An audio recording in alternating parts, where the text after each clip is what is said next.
दिव्य कृपा धाम है, ये पूर्ण रूप से निःशुल्क है। दूसरी बात, श्री सिद्धेश्वर दिव्य कृपा धाम में अपने ग्राम पंचायत लोहारी जड़ोई में 30 मार्च से 7 अप्रैल तक 2025 हम सभी हिंदू सनातनियों का नया वर्ष आ रहा है। अंग्रेजों का 1 जनवरी और सभी हिंदू सनातनियों का चैत्र शुक्ल प्रतिपदा, ये सब हम हिंदुओं का नया वर्ष है। और इतना बड़ा उत्सव है कि नए वर्ष में साक्षात भगवती जगदम्बा के कथा का गुणगान करने का हम सबको सौभाग्य प्राप्त, सुनने का सौभाग्य प्राप्त हो रहा है। तो 30 मार्च से 7 अप्रैल 2025 तक नए वर्ष के शुभारंभ में यहां पर देवी महापुराण की कथा होने जा रही है। और हमने जीवन में कम से कम 15 से 20 कथाएं की हैं अपने जीवन में, भागवत, राम कथा इत्यादि। 4 कथा तो हम करते ही हैं, देवी पुराण, शिव महापुराण, राम कथा, वाल्मीकि रामायण कथा और देवी महापुराण की कथा, भागवत कथा।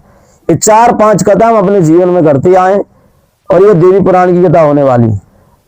और आज तक हमने एक चीज देखी है कि कथा से पहले बहुत शंका जीवन में रहती कि यार कैसे होगा कैसे होगा, पर ये कथा का प्रभाव है कि कथा में कभी कमी नहीं आती पैसों।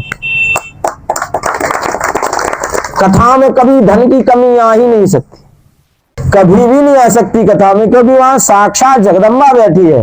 बताएं आपसे, हमने 15-20 कथाएं की है।